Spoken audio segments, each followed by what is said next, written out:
आज हम समुद्र जलीय आवास की विशेषताओं के बारे में चर्चा करेंगे।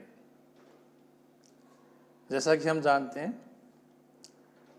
समुद्र जल एक महत्वपूर्ण पर्यावरणीय कारक है और बहुत सी जंतु प्रजातियों के लिए आवास भी। जलीय आवास को मुख्यतः 3 भागों में बांटकर अध्ययन कर सकते हैं। पहला है एलर्मन जलीय आवास यानी फ्रेश वाटर हैबिटाट, दूसरा समुद्र या सागरीय आवास यानी मैराइन हैबिटाट, और तीसरा संक्रमणकालीन आवास यानी ट्रांजिशनल हैबिटाट। तो स्थलीय भाग के समान यानी जो टेरेस्ट्रियल हैबिटाट है उसके समान ही एक्वाटिक इकोसिस्टम भी टेम्परेचर, पोषक तत्वों की उपलब्धता, प्रकाश, जलधारा और लवणता से प्रभावित होता है। स्थलीय भाग की तुलना में यानी जो टेरेस्ट्रियल हैबिटाट है उसकी तुलना में एक्वाटिक हैबिटाट में टेम्परेचर परिवर्तन की रेट स्लो होती है, धीमी होती है। तापमान में परिवर्तन जलीय जीवन को प्रभावित करता है और तापमान पर ही निर्भर करता है कि जो है उस हैबिटाट में जीव संख्या जो है कम रहेगी, ज़्यादा रहेगी। ये जो है टेम्परेचर द्वारा प्रभावित होता है।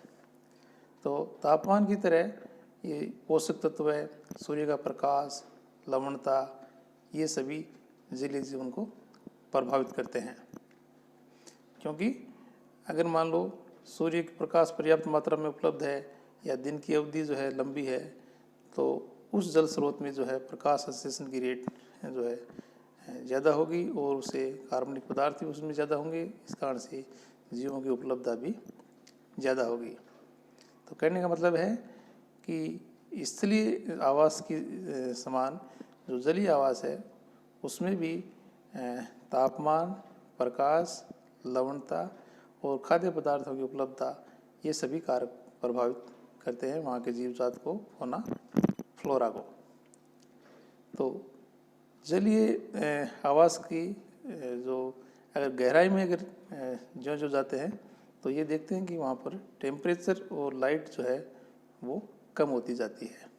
और ऐसा माना गया है, देखा गया है कि लगभग 200 मीटर के बाद में प्रकाश विलुप्त हो जाता है, यानी वहाँ पर प्रकाश नहीं पाया जाता। कहने का मतलब है जल स्रोत में गहराई की ओर जाते हैं तो 200 मीटर के बाद में प्रकाश नहीं मिलता।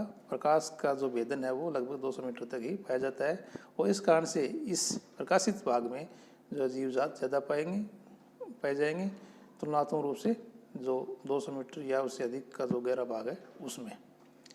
तो जो एक्वाटिक हैबिटाट है उसको हमने इस आरेख द्वारा भी हम इसको समझ सकते हैं। जैसे फ्रेश वाटर हैबिटाट है तो फ्रेश वाटर का मतलब है कि इस जल में जो है लवणों की मात्रा कम होगी। और ये जो हैबिटाट है ये भी जो है इसको हम 2 भागों में बांटकर इसको अध्ययन कर सकते हैं। एक तो होता है लोटिक यानी बहता हुआ जल, और बहते हुए जल के स्रोत के रूप में हम देखते हैं कि नदियाँ जो है या झरने जो है ये हो सकते हैं। यहाँ पर जो हैबिटाट है या फौना फ्लोरा है वो सम्मिलित किया गया है। इसके अलावा लेंटिक यानी स्थिर जल, जिसमें झील या तालाब सम्मिलित किए गए हैं। टेरेस्ट्रियल जो ट्रांजिशनल हैबिटाट है इसमें यूस्टेराइन यानी जहाँ पर नदी जो है समुद्र में मिलती है, समुद्र का जो मुहाना है, नदी का मुहाना समुद्र में गिरता है, वो एरिया यूस्टेराइन। इसके अलावा मैंग्रोव, दलदली क्षेत्र और वेटलैंड जो है पानी का एक तरह से टापूनुमा संरचना। और जो मैराइन वाटर हैबिटाट है उसको हम ओपन ओशियन या कोरल आइसलैंड या एक तरह से बैरियर आइसलैंड और शोरलैंड के रूप में अलग अलग जो है वहाँ के जीव जात, फौना फ्लोरा या हैबिटाट के रूप में इसका अध्ययन कर सकते हैं। तो इस आरेख द्वारा जो हम समुद्र जल और संक्रमणकालीन जो है यानी दोनों जहाँ पर मिक्स होते हैं, समुद्र जल और लवणीय जल, और इसके अलावा लवणीय जल का अवस्था जो है तो ये किस तरह के हो सकते हैं इसके बारे में अध्ययन किया जा सकता है, या इसके द्वारा ये समझ सकते हैं आवास की विशेषताओं के बारे में, वहाँ के जीव जात के बारे में। जो जलीय इकोसिस्टम है उसके बारे में भी हमने बात की थी कि वहाँ पर जो है प्रकाश जो है एक निश्चित गहराई तक जो है ही पहुंच पाता है, संपूर्ण जो है जोन है वो जो गहराई है वहाँ तक नहीं पहुंच पाता। तो प्रकाश की पहुंच के आधार पर भी जो है जलीय इकोसिस्टम को दो भागों में बांटकर अध्ययन किया जा सकता है। एक हो गया प्रकाशित क्षेत्र यानी फोटिक जोन, और दूसरा हो गया अप्रकाशित क्षेत्र यानी एफोटिक जोन। प्रकाशित यानी फोटिक जोन वो क्षेत्र होता है जहाँ पर प्रकाश जो है पर्याप्त मात्रा में पहुँच पाता है, यानी प्रकाश की पहुँच तक का जो क्षेत्र होता है वो हो गया फोटिक जोन।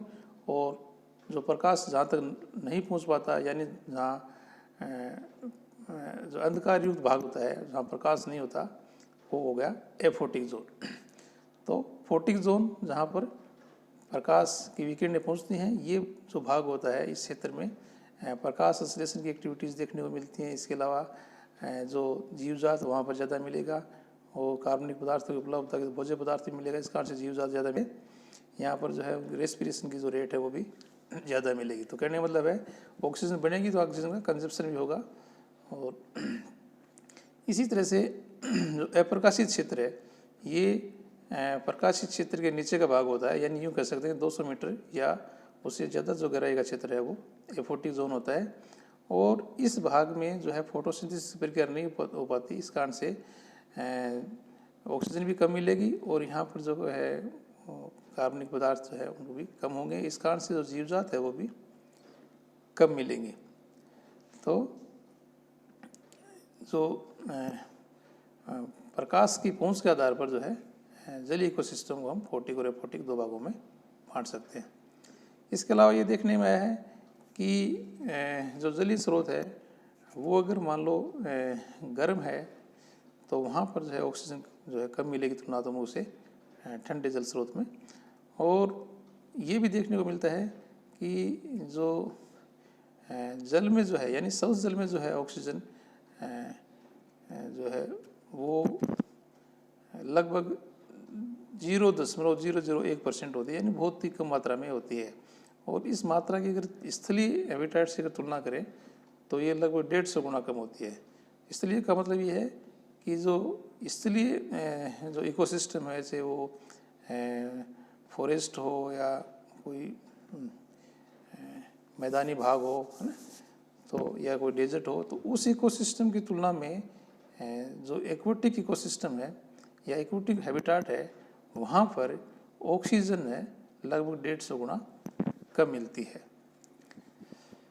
इसका कारण ये है कि वहाँ पर जो है प्लांटेशन कम होता है जल में, और जो बहता हुआ जल होता है वहाँ पर तो बहुत ही कम मात्रा में होती है, तो वहाँ पर फोटोसिंथेसिस की क्रिया नहीं हो पाती, इस कारण से ऑक्सीजन नहीं हो पाती। इसके अलावा जो स्थिर जल के स्रोत है वहाँ पर जो जीवजात भी ज़्यादा मिलते हैं, तो वहाँ पर उस जल में तो वायुमंडलीय ऑक्सीजन है वही मिक्स हो पाती है, और इसको जो ऑक्सीजन है उसको वहाँ जो जीव जंतु मिलते हैं मछलियाँ वगैरह, यानी जो काइनोडर्मेट्स ऑर्थ्रोपोड्स या मोलस्कन जो जंतु हैं क्रेस्टेशियन, ये सब जंतु क्या करते हैं उस ऑक्सीजन को श्वसन क्रिया में काम में लेते हैं। कहने का मतलब है तो वहाँ पर ऑक्सीजन तुलनात्मक रूप से कम होती है और स्थलीय आवास में ज़्यादा होती है। अब बात करें अलवणीय जलीय आवास, तो अलवणीय जलीय आवास जो है इसको लिम्नोलॉजी भी कहा जाता है। तो लिम्नोलॉजी क्या है? जो सौच जलीय आवास है उसकी स्टडी यानी उसका अध्ययन जो है लिम्नोलॉजी कहलाता है। और लिम्नोलॉजी के अंतर्गत शुद्ध जलीय आवास के भौतिक, रासायनिक और जैविक गुणों का अध्ययन किया जाता है। अब हम बात करेंगे अलवण जलीय आवास की विशेषताएं, यानी जो फ्रेश वाटर हैबिटेट है उसकी कौन कौन सी विशेषताएं हैं इसके बारे में बात करेंगे। तो सबसे पहले विशेषता है टेम्परेचर यानी तापमान। अलवणीय जल के आवास में तापीय भिन्नता बहुत सूक्ष्म होती है एवं तापीय परिवर्तन भी धीरे धीरे होते हैं। तो इस बारे में हमने पहले ही बात की कि जो एक्वेटिक हैबिटेट है वहाँ पर जो है टेम्परेचर में चेंज बहुत ही स्लो होता है। इसका मतलब ये हुआ कि वहाँ पर तो है तापमान धीरे धीरे बढ़ता है और धीरे धीरे ही कम होता है, जबकि जो स्थलीय आवास है वहाँ पर हम देखते हैं कि टेम्परेचर तेज़ी से बढ़ता है और तेज़ी से ही कम होता है, लेकिन जलीय आवास में धीरे धीरे कम होता है और धीरे धीरे ही बढ़ता है। इसका मतलब ये हुआ कि वहाँ पर जो चेंजेस है वो स्लो रेट से, स्लो गति से, धीमी गति से होते हैं। तो धीमी गति से क्यों होते हैं? क्योंकि जल की विशिष्ट ऊष्मा, गुप्त ऊष्मा का मान अधिक होता है एवं 4 डिग्री सेंटीग्रेड पर जल का घनत्व सर्वाधिक होता है। तो विशिष्ट ऊष्मा क्या है? 1 ml जल का तापमान 1 डिग्री बढ़ाने के लिए आवश्यक कैलोरी की मात्रा विशिष्ट ऊष्मा कहलाती है। इसी तरह से गुप्त ऊष्मा वह ऊष्मा की वह मात्रा होती है जो किसी भी पदार्थ को ठोस से तरल या तरल से गैस में बिना तापीय परिवर्तन के रूपांतरण के लिए आवश्यक होती है। तो कहने का मतलब ये हुआ कि गुप्त ऊष्मा और विशिष्ट ऊष्मा, साथ ही 4 डिग्री सेंटीग्रेड पर जल का जो घनत्व है, इस कारण से जो है वहाँ यानी एक्वेटिक हैबिटाट में जो है उसके टेम्परेचर में चेंजेस स्लो गति से होता है, धीमे होता है, परिवर्तन स्लो होता है, धीरे धीरे होता है। इन गुणों के कारण, कौन सी गुणों के कारण? विशिष्ट ऊष्मा, गुप्त ऊष्मा और 4 डिग्री सेंटीग्रेड पर घनत्व है। तो इन गुणों के कारण जल में तापीय परिवर्तन बहुत ही कम होते हैं। फिर भी जलीय जीवन के लिए तापमान एक सीमाकारी कारक का कार्य करता है, एक लिमिटिंग फैक्टर का काम करता है, क्योंकि एक निश्चित तापमान भी अगर वहाँ नहीं मिलेगा तो वहाँ का जीवजात पुनः फ्लोरा वो प्रभावित होता है, क्योंकि जलीय जीवन स्टेनोथर्मल होते हैं। इसका स्टेनोथर्मल का मतलब ये हुआ कि ये जो जीव पाए जाते हैं वो उनका टेम्परेचर बॉडी का जो है फिक्स नहीं होता, वो परिवर्तनशील होता है। तो ऐसे जंतुओं क्या कहेंगे? स्टेनोथर्मल जीव। तापीय परिवर्तन के कारण जल में जो है चक्रण प्रतिरूप रूपांतरित हो जाता है, यानी एक साइकिल जो है जैसे चलता रहता है। और जैसे गर्मियों में अगर बात करें तो मान लो कोई झील है और गर्मी के मौसम में हम देखते हैं कि उसका जो ऊपरी स्तर है झील का वो गर्म हो जाता है, क्योंकि झील में जो पानी है वो स्थिर है, बहता रहता नहीं, और स्थिर होता है, जो विकिरणें सीधी वहाँ पर पड़ती हैं और वो ऊपर की जो लेयर है वो गर्म हो जाती है। हालांकि वो जो गर्म है वो धीरे धीरे होती है, लेकिन वो गर्म हो जाती है ऊपरी स्तर। तो ये जो ऊपर का स्तर है वो क्या कहलाता है? एपिलेमनियन। और इस एपिलेमनियन के ठीक नीचे का जो भाग होता है वो थर्मोक्लाइन रीजन होता है, और थर्मोक्लाइन के ठीक नीचे का जो भाग होता है वो हाइपोलेमनियन जोन कहलाता है। यानी गर्मियों में अगर किसी झील की का अध्ययन अगर करें तो उसका जो ऊपरी भाग है जो कि गर्म होता है वो एपिलेमनियन, और सबसे नीचे का भाग होता है हाइपोलेमनियन, और दोनों के बीच का जो भाग होता है वो होता है थर्मोक्लाइन। तो एपिलेमनियन जो भाग है जो यहाँ का जल गर्म होता है, और जो हाइपोलेमनियन जोन है पेंदे का जो भाग होता है वहाँ पर पानी ठंडा होता है, और जो बीच का होता है थर्मोक्लाइन वहाँ पर एक तरह से गुनगुना पानी होता है। तेज़ गर्मी के दिनों में प्राणी जो है उस तापमान से बचने के लिए और पेंदे की ओर प्रवास कर जाते हैं। तो ये देखने में आया है कि जब गर्मी तेज़ हो जाती है तो एपिलेमनियन जोन से जो जीव है वो हाइपोलेमनियन जोन की ओर चले जाते हैं। सर्दियों के समय जलीय सतह का तापमान 4 डिग्री सेंटीग्रेड से कम हो जाता है। यह ऊपरी जल स्तर हल्का और प्रसारित होकर जम जाता है। बर्फ़ के नीचे का तापमान लगभग 0 डिग्री सेंटीग्रेड होता है, लेकिन 1 या 2 मीटर के नीचे तापमान बढ़कर 4 डिग्री सेंटीग्रेड हो जाता है। तो झीलों के पूरी तरह से जम जाने के कारण जलीय जीवन प्रभावित होता है। जैसे प्रकाश संश्लेषण क्रिया रुक जाती है, ऑक्सीजन की आपूर्ति रुक जाती है और मछलियाँ मर जाती हैं, क्योंकि जब बर्फ़ जम गई तो प्रकाश की किरणें जो है वो एक तरह से वहाँ नहीं पहुँच पाती नीचे पानी में, और प्रकाश की किरणें नहीं पहुँच पाती तो जो है फोटोसिंथेसिस क्रिया रुक जाती है, और फोटोसिंथेसिस रुक जाने से जो है ऑक्सीजन भी नहीं मिल पाती, खाद्य पदार्थ भी नहीं मिल पाते, और इस कारण से जो जीवजात है वहाँ पर जो मछलियाँ वगैरह हैं उनको ऑक्सीजन के लिए श्वसन के लिए ऑक्सीजन नहीं मिल पाती, और खाने के लिए जो है कार्बनिक पदार्थ, भोज्य पदार्थ नहीं मिल पाता, इस कारण से वो डेड हो जाती है। जो ही मौसम परिवर्तन आता है बर्फ़ जो है पिघलना शुरू हो जाती है, और जल जो है गर्म होकर एक तरह से गर्म होना शुरू हो जाता है, और एक तरह से पुनः जो है एक समान जल या उसको टेम्परेचर है वो इक्वल सा हो जाता है। तो कहने का मतलब है जो टेम्परेचर है वो एक्वेटिक लाइफ को प्रभावित करता है। दूसरा जो विशिष्टता है जलीय आवास की वो है प्रकाश।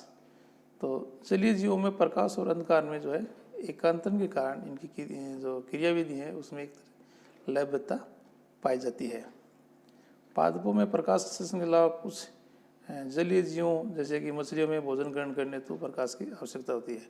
तो जो है एक्वेटिक जो हैबिटाट है वहाँ पर टेम्परेचर के साथ जो है लाइट का भी महत्वपूर्ण रोल होता है, और लाइट की वजह से केवल फोटोसिंथेसिस ही नहीं होता, बल्कि फोटोसिंथेसिस के साथ में जो जलीय जीव हैं वो भी वहाँ पर प्रभावित होते हैं, क्योंकि वहाँ पर फोटोसिंथेसिस न केवल कार्बनिक खाद्य पदार्थ जो है वो बनते हैं, प्लांटेशन जो है एक तरह से जो जड़ीय पादप या जो प्लैंकटन है वो भी मिलेंगे, और इनको जो खाने वाले जो जीव हैं वो भी उपलब्ध होंगे।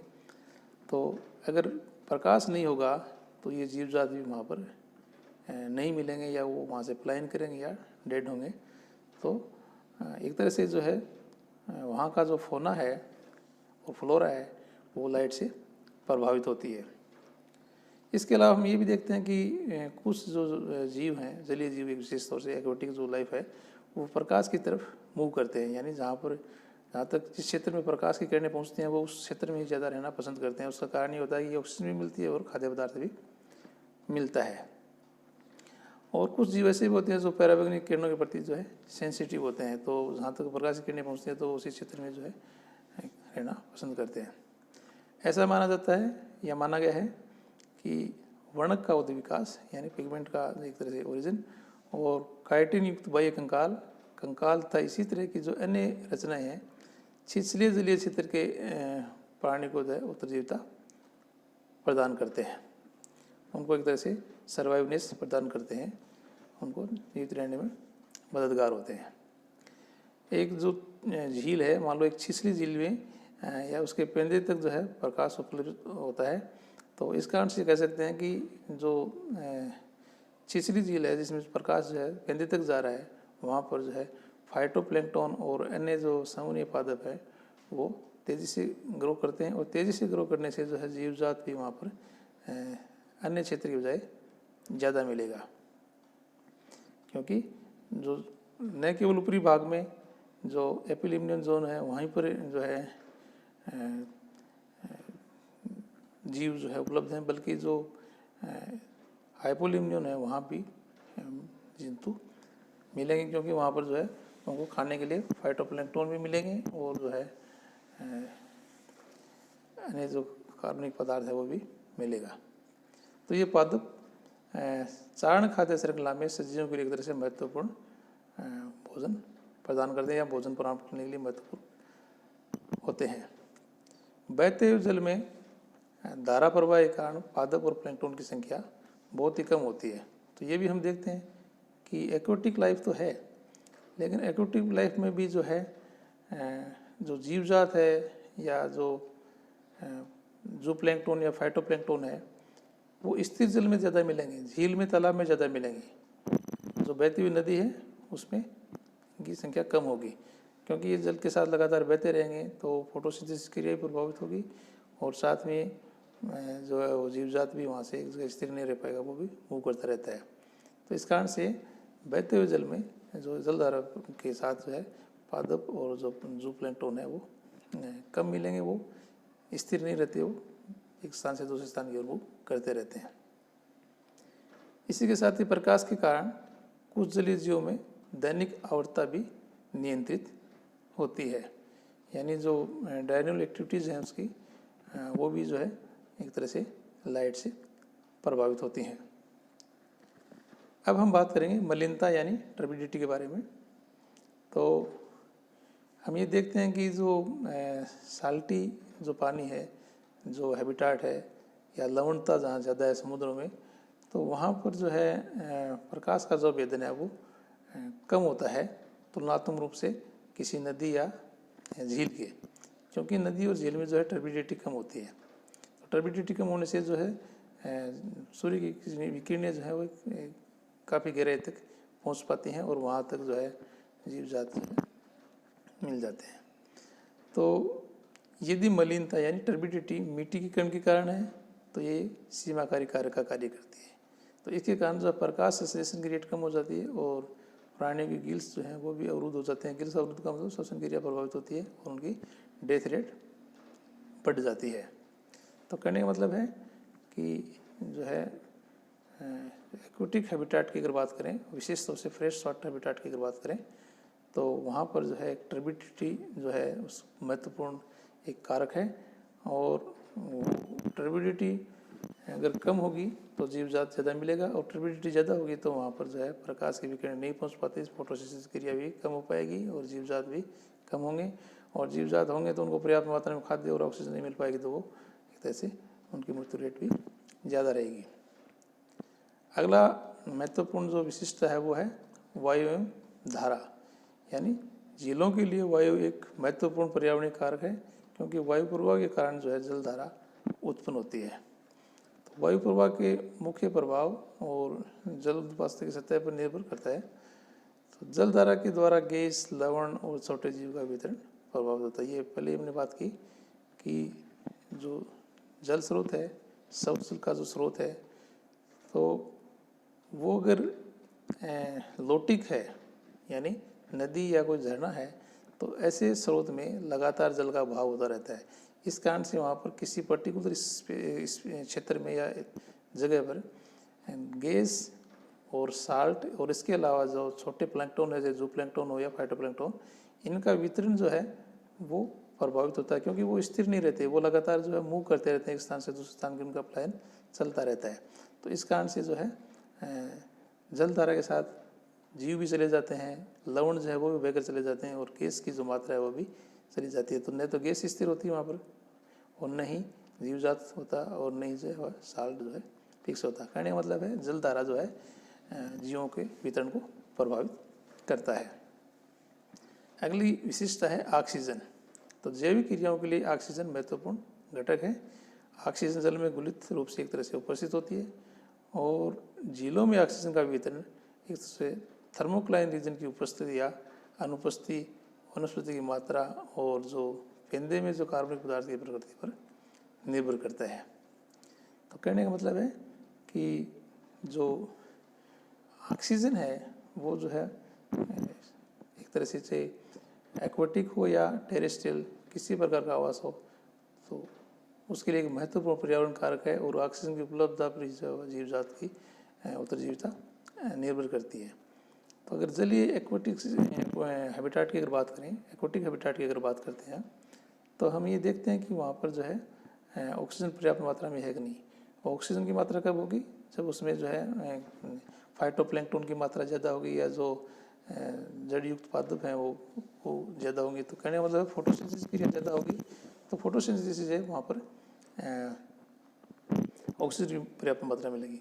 तो सिर्फ वहाँ पर फोटोसिंथेसिस क्रिया के लिए जो आवश्यक कारक हैं, जैसे CO2 भी वहाँ पर होनी चाहिए, सनलाइट भी मिलनी चाहिए, ये सभी कारक जो मिलकर फोटोसिंथेसिस की रेट बढ़ाएंगे। फोटोसिंथेसिस होगी तो ऑक्सीजन होगी, ऑक्सीजन होगी तो खाद्य पदार्थ बनेंगे, खाद्य पदार्थ होंगे तो वहाँ पर जीव जात भी ज़्यादा होगा। तो ये सब बातें जो है जो वहाँ पर, जैसे मैंने अभी बात की कि प्लांट जो है वो कैसे हैं, यानी फाइटोप्लैंकटन या जो जड़ वाले पादप हैं वो कैसे हैं। इसके अलावा उस सोर्स में, जल स्रोत में, उसकी तलहटी में, उसके पेंदे में जो है कार्बनिक पदार्थ हैं वो हैं कितने हैं। मान लो कार्बनिक के साथ वहाँ अब कार्बनिक पदार्थ हैं, या उनका कार्बनिक पदार्थ का अपघटन हो रहा था, अपघटन से भी क्या CO2 बन रही है, तो इसका मतलब उस जल स्रोत में CO2 है, तो CO2 मिल रही है और सूर्य का प्रकाश मिल रहा है, और वहाँ पर वनस्पति पहले से है, इसका मतलब फोटोसिंथेसिस की वहाँ पर प्रक्रिया संपन्न हो रही है और ऑक्सीजन पर्याप्त मात्रा में मिल रही है। तो सब जलीय स्रोत के लिए ऑक्सीजन भी एक महत्वपूर्ण पर्यावरणीय कारक है, और ऑक्सीजन होगी तो वहाँ पर जीव जात भी पर्याप्त मात्रा में रहेगा। पादपों द्वारा निर्मित ऑक्सीजन, पादपों द्वारा फोटोसिंथेसिस से ऑक्सीजन निकलती है, और पादपों की बहुलता और दिन के समय पर निर्भर करती है। तो मतलब ऑक्सीजन जो है वो कम होगी या ज़्यादा होगी किस बात पर निर्भर करती है कि वहाँ पर प्लांटेशन कैसे हैं, और इसके अलावा जो दिन का समय का मतलब है डे लाइट, कि उनको जो है लाइट कितनी मिल रही है, सूर्य का प्रकाश जो है कितना मिल रहा है ना। तो जितना ज़्यादा सूर्य का प्रकाश होगा, दिन की अवधि जितनी लंबी होगी, तो उतना ही फोटोसिंथेसिस की रेट भी तेज़ होगी। तो जलीय आवास में फाइटोप्लैंकटन और जलीय पादप जो है ऑक्सीजन का मुख्य स्रोत होते हैं। त्वरित गति से प्रकाश संश्लेषण होने के कारण जल कुछ ही समय में अति संतृप्त हो जाता है। तो यहाँ पर जो है क्योंकि फाइटोप्लैंकटन है और पादप भी हैं। तो यहाँ पर क्लोरोफिल होने से इनमें फोटोसिंथेसिस हो रही है, सनलाइट मिल रही है, और जो कार्बनिक पदार्थ उस तलहटी में जमे उनका विघटन हो रहा है, तो वहाँ से CO2 भी बन रही है। तो इस कारण से तो यहाँ पर जो ऑक्सीजन पर्याप्त मात्रा में बनेगी। इसके अलावा कार्बनिक पदार्थों की क्षय और उनके श्वसन क्रिया के कारण जो है वहाँ पर मान लो कोई बैक्टीरिया वगैरह भी हैं, तो उनके कारण भी जो है ऑक्सीजन का स्तर जो है कम होता जाता है। तो कहने का मतलब है कि कार्बनिक पदार्थों के डीके से CO2 बनेगी, और इसके अलावा जो वहाँ पर जीवजात रह रहे हैं वो अगर श्वसन क्रिया कर रहे हैं लगातार, तो वो किसका उपयोग कर रहे हैं? ऑक्सीजन का उपयोग कर रहे हैं। तो ऑक्सीजन का उपयोग कर रहे हैं तो जो है ऑक्सीजन कम हो जाएगी, है ना, क्योंकि श्वसन क्रिया में CO2 बढ़ रही है तो CO2 बढ़ेगी, और कार्बनिक पदार्थ अपचय से भी CO2 बढ़ेगी, तो CO2 की मात्रा बढ़ गई तो ऑक्सीजन की मात्रा कम हो गई। गर्म मौसम में जो है झीलों के पानी की रोकने की क्षमता भी कम हो जाती है, क्योंकि वाष्पीकरण की रेट बढ़ जाती है, और वाष्पीकरण रेट के बढ़ने के कारण जो है झील का पानी वाष्पीकरण द्वारा कम होता जाता है। और इस कारण से जो है वायुमंडल जो जल की जो वायु है वो भी वायुमंडल में निर्मुक्त हो जाती है या चली जाती है। कहने का मतलब है तो जल स्रोत में ऑक्सीजन कम हो जाती है। कम होने का कारण क्या है? एक तो वाष्पीकरण से जल स्रोत में वैसे पानी कम रह जाता है, और दूसरा ये जो टेम्परेचर बढ़ता है तो उससे भी जो है ऑक्सीजन जो है कम मिक्स हो पाती है, और जो ठंडा जो पानी है उसमें ज़्यादा हो पाती है। अगली विशिष्टता है कार्बन डाइऑक्साइड। प्रकाश संश्लेषण के दौरान पौधों द्वारा CO2 का उपयोग किया जाता है। ये हम सभी जानते हैं कि जो है फोटोसिंथेसिस प्रक्रिया होती है, तो रॉ मटेरियल के रूप में जो है कार्बन डाइऑक्साइड लेते हैं और जल मिलता है। इसके अलावा जो है क्लोरोफिल और सूर्य के प्रकाश से ये जो है प्रकाश संश्लेषण क्रिया द्वारा ऑक्सीजन बनाते हैं। तो प्रकाश संश्लेषण के दौरान पौधों द्वारा CO2 का उपयोग किया जाता है। झीलों में CO2 की मात्रा ऑक्सीजन के एक तरह से उल्टी होती है। इसका कारण क्या है कि मान लो CO2 की मात्रा अगर ज़्यादा होगी तो O2 की मात्रा कम हो जाएगी, और O2 की मात्रा ज़्यादा होगी तो CO2 की मात्रा कम हो जाएगी। तो कार्बन डाइऑक्साइड सीधे वायुमंडल से मिलती है, या जो जलीय जीव हैं उनकी श्वसन क्रिया से, या कार्बनिक पदार्थों के विघटन से प्राप्त होती है। कहने का मतलब है कोई एक्वेटिक हैबिटेट है, कोई जल स्रोत है, तो उसमें जो है CO2 कहाँ से आएगी? CO2 वायुमंडल से मिक्स हो जाएगी, या जो जीवजात वहाँ रह रहे हैं उनके श्वसन क्रिया से, या कार्बनिक पदार्थ उसके तलहटी में जमे हुए हैं तो उनके विघटन से जो है CO2 प्राप्त होती है। तो कहने का मतलब है कि इस तरह से अगर CO2 उसमें बन रही है तो O2 कम हो जाएगी। लेकिन वहाँ पर अगर मान लो फाइटोप्लैंक्टन वगैरह हैं, या जो जलीय पादप वहाँ पर अगर उपलब्ध हैं, तो फोटोसिंथेसिस की रेट बढ़ जाएगी, और वो CO2 जो है कंज्यूम हो जाएगी, और O2 जो है बढ़ जाएगी। तो O2 बढ़ेगी तो CO2 कम हो जाएगी, और CO2 बढ़ेगी तो O2 कम हो जाएगी।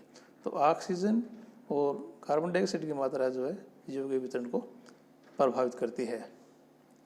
इसके अलावा कुछ अन्य गैसेस जो हैं वो भी जल में पाई जाती हैं, जल में मिक्स होती हैं, और वो भी जलीय आवास को या जलीय जीवन को प्रभावित करती हैं। जैसे हम बात करें मार्स गैस, तो पानी के पेंदे में बहुत से कार्बनिक पदार्थ पाए जाते हैं, और उनका विघटन लगातार होता रहता है। तो विघटन के कारण अभी बात की हमने कि विघटन के कारण जो है न केवल कार्बन डाइऑक्साइड बनती है बल्कि मीथेन गैस भी बनती है, और ये मीथेन गैस बुलबुलों के रूप में जो है निष्कासित होती है। और ये अगर एक तय मात्रा से या ज़्यादा मात्रा में अगर इसका उत्पादन हो जाए तो जीवों के लिए हानिकारक प्रभाव दर्शाती है, उनके लिए एक तरह से खतरनाक होती है उनके जीवन के लिए। इसी तरह से हाइड्रोजन सल्फाइड जो है, तो सल्फर युक्त कार्बनिक पदार्थों के अवायवीय विघटन के कारण, यानी जो बैक्टीरियल जो है उसमें एक तरह से रेस्पिरेशन करते हैं ना अवायवीय, तो अवायवीय विघटन के कारण हाइड्रोजन सल्फाइड का उत्पादन होता है, और ये गैस जो है जीवों के लिए घातक होती है। तो कहने का मतलब है कि जो मीथेन है, हाइड्रोजन सल्फाइड है, ये भी जलीय जीवन को प्रभावित करते हैं। इसके अलावा नाइट्रोजन, तो नाइट्रोजन गैस वायुमंडल से विसरण द्वारा जो है जल स्रोत में आती है, और इसकी अधिक मात्रा, नाइट्रोजन की अधिक मात्रा जो है जो जलीय जीव हैं, विशेष तौर से जो मछलियाँ हैं, उनके लिए घातक प्रभाव दर्शाती है। लेकिन जो प्राकृतिक जलीय स्रोत हैं वहाँ पर ये जो है इसकी मात्रा नगण्य या बहुत कम होती है, न के बराबर होती है।